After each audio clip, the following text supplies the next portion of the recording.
Welcome to News Alert on Capital Television.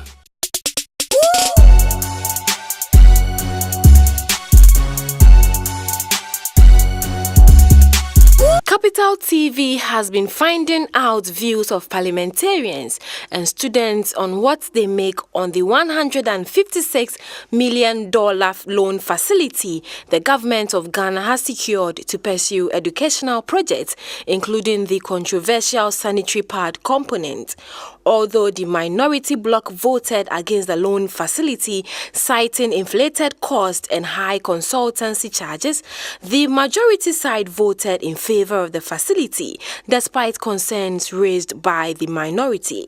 I am a member of the Finance Committee. A lot of work has been done on this thing. On Sunday, we were on Monday. We went on Sunday to Dodowa to go and take our time. The committee does all the work and reports to the plenary. And we are quite close, both MPP and NDC, on bipartisan basis. Issues were raised. We even had a first meeting here on Friday before we went to Dodowa Saturday evening and sat through till we were able to conclude and address all the issues before it was put before the plenary. So we didn't just, the speaker didn't just put a thing on order the people put on the other paper to be discussed. All the preparatory works were done thoroughly. More than 3-4 times we met and dealt with the issues. So you cannot force people to accept anything because it's a democracy. Many of us as men, we don't know the problems of the young ones. That many people will not even come to school when they are in their periods because of lack of sanitary stuff that you can buy for your child, but others are not able to buy for their children. And so in that period, they will not even come, especially when you don't have toilets, good places of convenience. And all these are going to be addressed in this new package. The loan contracted is a total of $156.0 million US.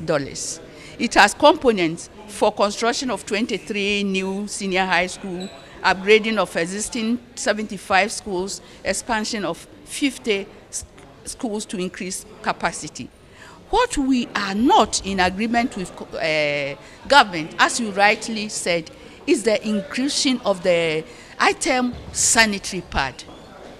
My reason for raising objection is that we all know that Ghana, our economic status is not all that healthy.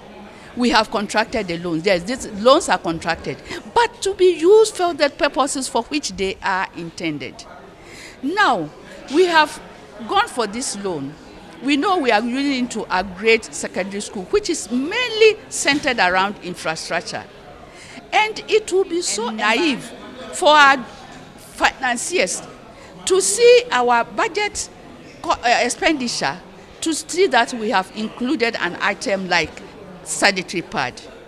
I take particular exception to that because it seems we are just washing our dirty linen in public too much.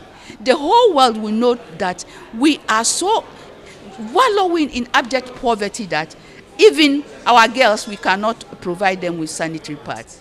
We need to commend government for its effort in ensuring that education will be enhanced in this country. Formerly, I was a member of the Select Committee on Education.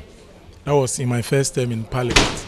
And to be honest with you, when it comes to issues about girls, especially in basic and secondary schools, there are factors or challenges that go a long way to prevent them from staying in school.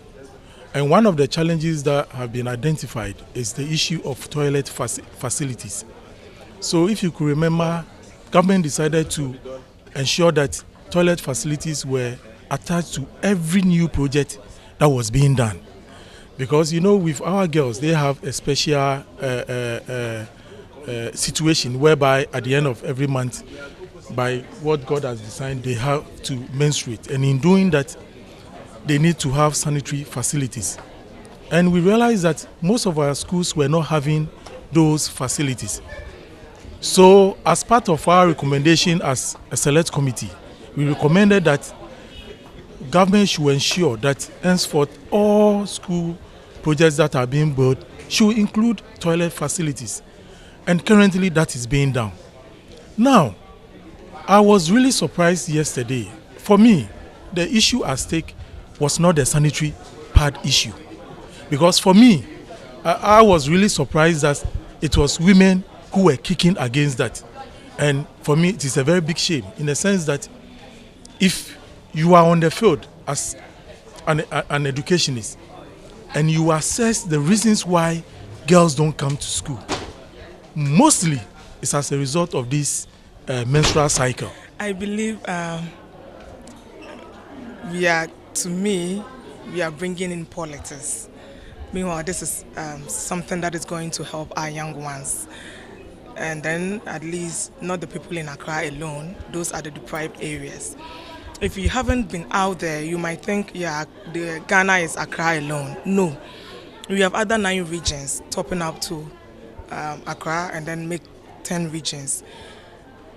Go to the field, you will know people are suffering. Go to other regions.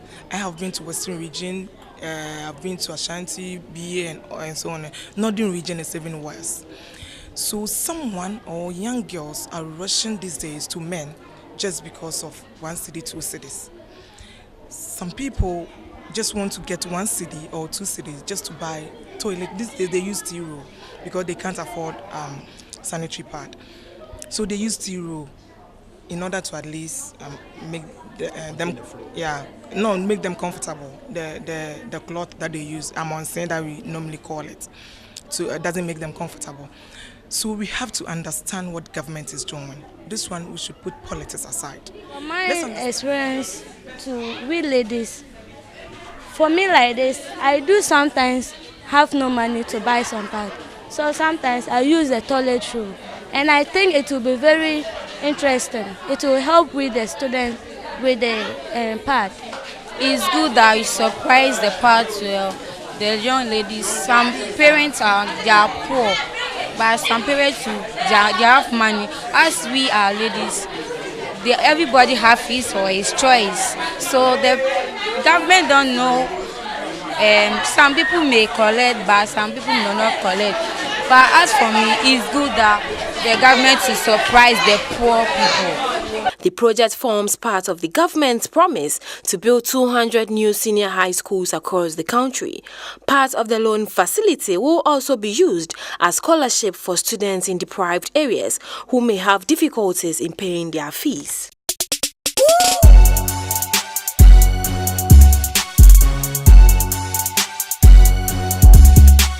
The Association of Ghana Industries, AGI, will support any plans to have a clear-cut development plan for Ghana that will not change irrespective of the political party in power.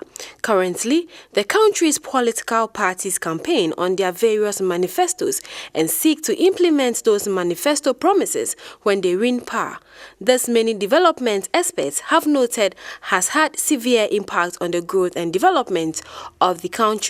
The experts contend that the frequent change in policy direction of the country due to the 4-year electoral cycle is affecting the progress of the country. Speaking to Capital News, the Chief Executive Officer of the Association of Ghana Industries, Sechum Akobwa, noted that there could be variations in leadership styles of the various political parties, but it is important that all the parties are compelled to work within a specific framework of a development plan which can guarantee the progress of the country. We would like to see a more productive and efficient public sector, because you need an efficient public sector to drive the private sector along. It is very critical. But I don't think at this moment we are getting the best of productivity in our public sector. I mean, if you're spending over 65 to 70% of your internally generated funds on staff of public sector and the kind of volumes of activities we generate, doesn't commensurate that, then that's a challenge. So we need to work on our productivity. The private sector is so critical for our development. Large number of our people are employed in the private sector. How many public sector employees do we have? And government itself doesn't want to employ that many because it cannot be an efficient manager of human resource in that context. So you need to empower the private sector to rather employ.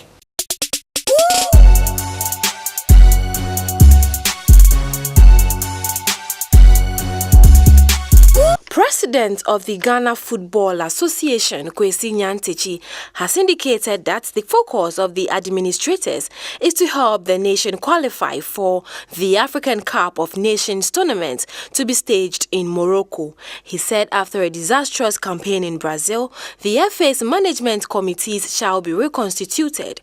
According to the FA boss, the coach will still be at post, although new terms will be drawn for him. We also asked the head coach to review the current squad and retain players only on the basis of competence, commitment, and discipline. The coach was further encouraged to consider young additions to the team.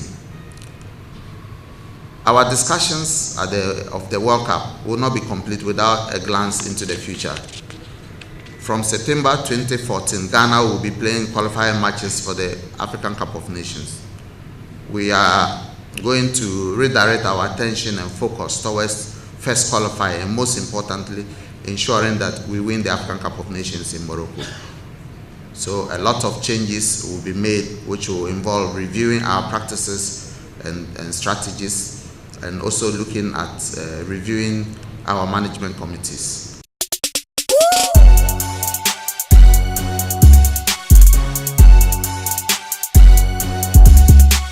Aid agencies are reporting that 4 million people in South Sudan are likely to face critical food shortages.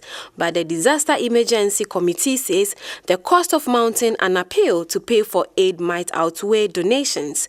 More than 1 million people have fled their homes since fighting erupted between different factions of South Sudan's ruling party last December. The Disasters Emergency Committee, which brings together 13 UK charities to deal with international crisis, says it currently has less than half of the money it needs to prevent the growing food crisis in South Sudan from turning into a catastrophe. It predicts that responsive emergency work would cost £113 million, but to date have only received £56 million.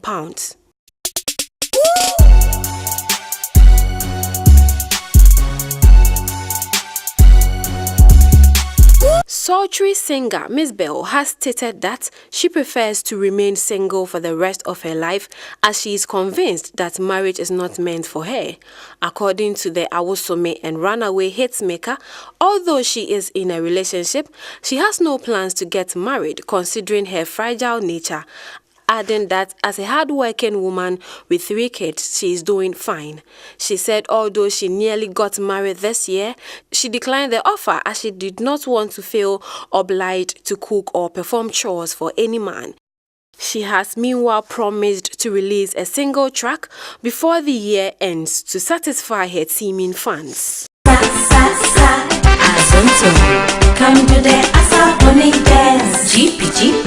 That ends News Alert on Capital Television.